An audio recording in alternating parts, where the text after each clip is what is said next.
कक्षा 10वीं के स्टूडेंट फाइनली आपका यहाँ पर सब्जेक्ट इंग्लिश का हाई स्कूल परीक्षा 2026 का पेपर लेके आ चुके हैं। आप लोग बहुत सारे यहाँ पर कमेंट रहे थे कि इंग्लिश विषय का पेपर लाओ, तो फाइनली आपका पेपर आ चुका है। और साथ ही इस वीडियो में हम संपूर्ण उत्तर सहित आपका पेपर कंप्लीट करेंगे। तो आप लोग वीडियो को लाइक कर लीजिए और चैनल को सब्सक्राइब कर लीजिए। साथ ही इस वीडियो को आपको अपने दोस्तों तक शेयर कर देना है। ठीक है, आपके टोटल प्रिंटेड पेज 8 रहेंगे, टोटल क्वेश्चन 16 रहेंगे, मैक्सिमम मार्क्स 80 नंबर का रहेगा, टाइम 3 घंटे रहने वाला है। ठीक है, आप यहाँ पर देख लीजिए आपका इंग्लिश विषय का पेपर है और इस वीडियो को आपको अपने दोस्तों तक जरूर शेयर करना है। आप यहाँ पर देख लीजिए इंस्ट्रक्शन आते हैं, ऑल क्वेश्चन आर कॉम्प्लेक्सिव, दूसरा आता है marks are indicated against each question.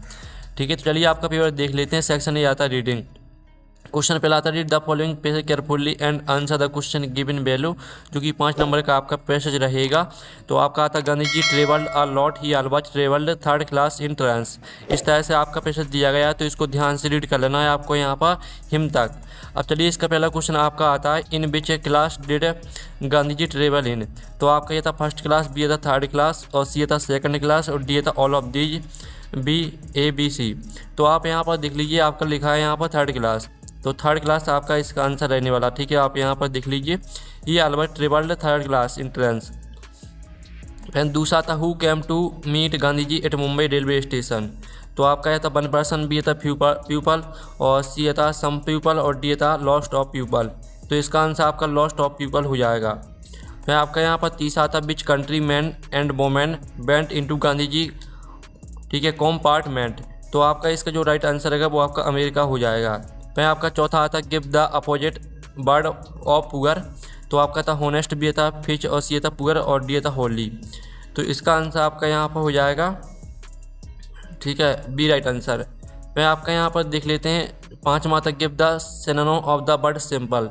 Simple का आपको सिनोनिम लिखना है, तो इसका आंसर आपका इजी हो जाएगा। इस तरह से जो आपका पहला पैसेज दिया गया था 5 नंबर का वो कंप्लीट हो जाता है। अब चलिए आपका नेक्स्ट क्वेश्चन देख लेते हैं। तो क्वेश्चन 2 आता है read the following passage carefully and answer the question given value, जो कि 5 नंबर का रहेगा। तो आपका दिया गया है यहाँ पर देख लीजिए an old shepherd was playing on a field on the marshland outside रोम।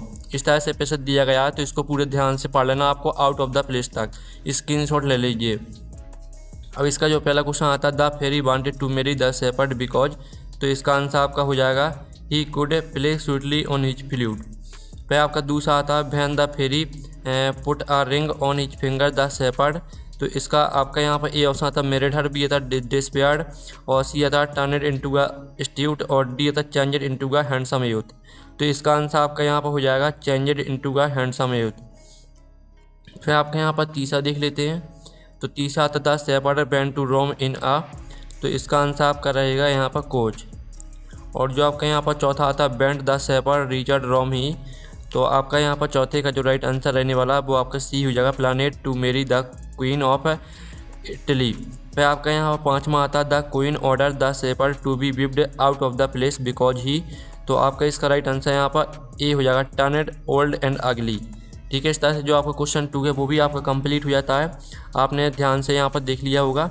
अब चलिए आपका क्वेश्चन तीसरा आता है read the following passage carefully and answer the question given value, जो कि 4 नंबर का रहेगा। तो इसमें देख लीजिए student who are very fond of reading books, इस तरह से दिया गया है। तो एमंग योर यूथ तक आपको ध्यान से रीड कर लेना, इसका स्क्रीनशॉट आप ले लीजिए। पहला क्वेश्चन दिया गया read the passage carefully and make notes, यानी जो आपका पैसेज दिया गया है इसमें से आपको नोट्स बनाने हैं। और दूसरा था गिव अ सुइटेबल टाइटल, साथ ही आपको टाइटल भी लिखना है, यानी पैसेज में क्या दिया गया है, क्या बताया गया है, ठीक है, आपको ये बताना है। तो चलिए आपके यहाँ पर जो है देख लेते हैं टाइटल रहेगा आपका the importance of academic and physical balance, और इसके नोट से देख लीजिए ये आपका यहाँ पर क्वेश्चन, ठीक है, तीसरे का आंसर हो जाता है। ठीक है, टाइटल और नोट्स स्क्रीनशॉट आप ले लीजिए। अब चलिए आपका यहाँ पर क्वेश्चन चौथा देख लेते हैं। सेक्शन आपकी बी आती है राइटिंग, जिसमें क्वेश्चन चौथा आता है you are Rahul a student of class 10 in government higher secondary school high school Rewa write an application to your principal for school leaving certificate पर आपको एप्लीकेशन लिखनी SLC पे। ठीक है, SLC यानी स्कूल लिविंग सर्टिफिकेट पर आपको एप्लीकेशन लिखना है। अथवा में आपको बर्थडे पार्टी पर फ्रेंड को इनवाइट करना है, तो उसके लिए आपको लेटर लिखना है। तो चलिए आपका इसका जो आंसर है वो हम यहाँ पर दिखा देते हैं। तो आप यहाँ पर देख लीजिए, पहले तो आप स्कूल लिविंग सर्टिफिकेट पर एप्लीकेशन देख लीजिए। ठीक है, to the principal government high school Rewa. ठीक है, इसको पूरा आपको याद कर लेना है और साथ ही अथवा में आपको लेटर देख लीजिए जिसमें आपको फ्रेंड को इनवाइट करना था बर्थडे पार्टी पर। सिविल लिनेस रीवा डेट फरवरी 12 2026। ठीक है, पूरा इस तरह से आपको लेटर लिखना है। फिर क्वेश्चन 5 आता है राइट एन ऐसे on any one of the following topics in about 150 word में आपको क्या करना है, ऐसे लिखना है। ठीक है, और अथवा में आपको क्या करना है, पैराग्राफ लिखना है किसी एक टॉपिक पर। तो हम यहाँ पर इम्पोर्टेंट ऑफ ट्रीज पर पैराग्राफ देख लेते हैं। ये आपका इम्पोर्टेंट ऑफ ट्रीज पर पैराग्राफ दिया गया है, तो इसको आपको ध्यान से देख लीजिए, इसको पूरे याद कर लेना। ट्रीज आर द बैकबोन से लेकर आपको जनरेशन तक। और साथ ही नहीं तो आप ऐसे कर सकते हैं, आपसे ऐसे बनता है। फिर आपका यहाँ पर क्वेश्चन 6 आता है जिसमें आपकी पिक्चर दी गई है। तो इस पिक्चर में क्या दिया गया है, क्या बताया गया है, इस पिक्चर को देखकर आपको एक 75 वर्ड में पैराग्राफ लिखना है। ठीक है, तो आप ये देख लीजिए, ये आपका पैराग्राफ दिया गया है। The water cycle is a continuous process. ठीक है, आपको द वाटर से लेकर कलेक्शन तक याद करना है। अब चलिए सेक्शन सी ग्रामर देख लेते हैं। फिल इन द ब्लैंक्स आते हैं, यानी 5 करने हैं आपको। तो पहला था he is not honest man, तो इसका आंसर रहेगा he is he is an आ जाएगा इसका आंसर। फिर आपका दूसरा था आई हैव बीन स्टडिंग, ठीक है, सिंस मॉर्निंग, SINC। और फिर आपका दूसरा था she dot her work daily, तो इसका आंसर आपका डज हो जाएगा, DOES। और जो आपका चौथा आता है dot I come in sir, तो इसका आंसर आपका हो जाएगा माई।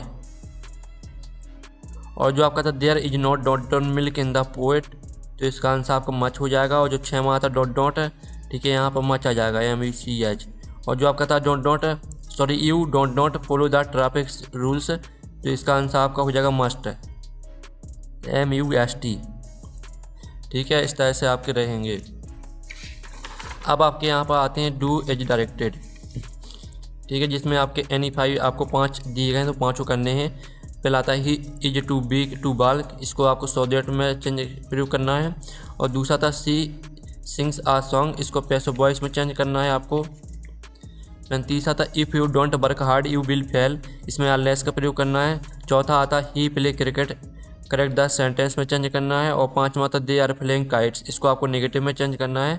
तो चलिए हम 8वें क्वेश्चन का आंसर देख लेते हैं। तो आपका 8वें क्वेश्चन का आंसर रहेगा he is so big that he can not bulk. दूसरे का आंसर रहेगा आ सॉन्ग इज संग बाय हर। तीसरे का आंसर रहेगा unless you work hard you will fail. चौथे का आंसर देख लीजिए 5वें का। अब चलिए आपके सेक्शन डी आती है टेक्स्ट बुक, तो हम यहाँ पर टेक्स्ट बुक को कंप्लीट करेंगे। तो आप यहाँ पर देख लीजिए आंसर द फॉलोइंग क्वेश्चन, जो कि आपके यहाँ पर 4 नंबर के रहेंगे। पहला था हु वाज लैंचो, तो इसका आपका यहाँ पर पेसेंट हो जाएगा। दूसरा था how much money did लैंचो want, तो इसका आंसर आपका 100 पैसे से हो जाएगा।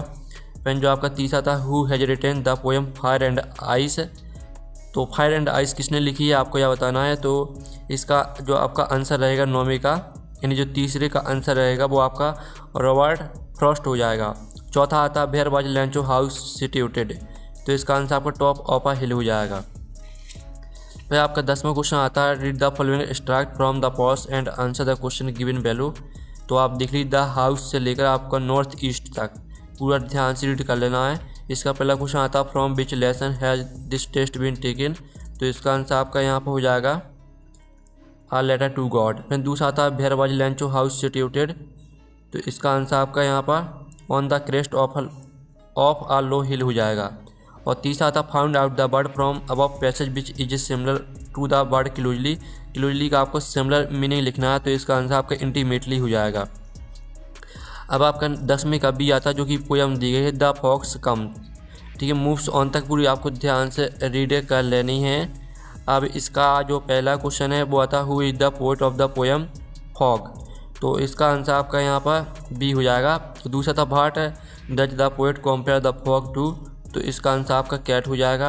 और तीसरा था how does the fog come according to the poem, तो इसका आंसर आपका स्लोली एंड साइलेंटली हो जाएगा। ठीक है, इस तरह से आपकी 10वें की जो पोएम दी गई थी वो कंप्लीट हो जाती है।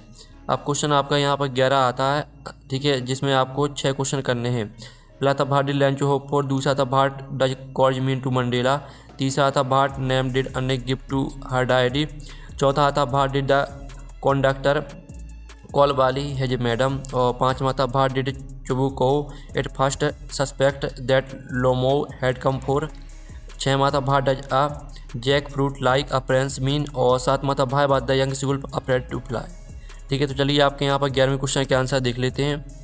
तो 11वें के पहले वाले का आंसर देख लीजिए, दूसरे का आंसर, तीसरे का आंसर, चौथे का, 5वें का, 6वें का।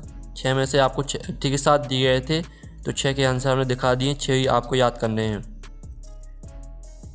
अब आपका यहाँ पर 12वां प्रश्न आता है, जिसमें आपके 3 क्वेश्चन दिए हैं। पहला आता what happen to the house when the trees move out of it in the poem the trees, यानी 2 आपको 2 क्वेश्चन करने हैं। ठीक है, दूसरा आता what does Amanda want to be in orphan, तीसरा था what does ice stand for in the poem fire and ice. तो चलिए आपका पहले वाले क्वेश्चन का आंसर देख लीजिए, दूसरे का, तीसरे का। तो 3 क्वेश्चन आपको 2 करने हैं 3 में से, ठीक है याद। फिर आपका 13वां क्वेश्चन आता answer the following question any 2 question करने हैं। ठीक है, पहला आता what was doctor Herriot worried about Tricki, और दूसरा था what was Anil doing when the thief approached him, और तीसरा क्वेश्चन देख लीजिए। तो चलिए तीनों के आंसर देख लीजिए, पहले वाले का आंसर, दूसरे का, तीसरे का। इसका आप स्क्रीनशॉट ले सकते हैं, 3 में से आपको 2 याद करने हैं। फिर आपका 14वां आता है baking was considered an important and a profitable profession in a traditional गोवान विलेज एक्सप्लेन, और अथवा आता how did Mandela hunger for freedom change his life. तो 14वें प्रश्न का आंसर देख लीजिए और 14वें के अथवा का आंसर देख लीजिए। ठीक है, दोनों के आंसर दिए गए हैं। फिर 15 में आप देख लीजिए, 15वां प्रश्न आता है is theme of the poem dust of snow, अथवा आता right the central idea of the poem Amanda. Amanda पर आपको सेंट्रल आइडिया लिखना है। तो पहले तो आप ऊपर वाले का आंसर देख लीजिए, अथवा में आपका जो है वो मोबाइल स्विच ऑफ हो चुका है। तो अब आपका जो यहाँ पर 16 क्वेश्चन है, इसका आंसर आपको खुद कर लेना है। ठीक है, और साथ ही आप लोग वीडियो को लाइक कर लीजिए, चैनल को सब्सक्राइब कर लीजिए। हम नेक्स्ट वीडियो मिलते हैं। Thanks for watching.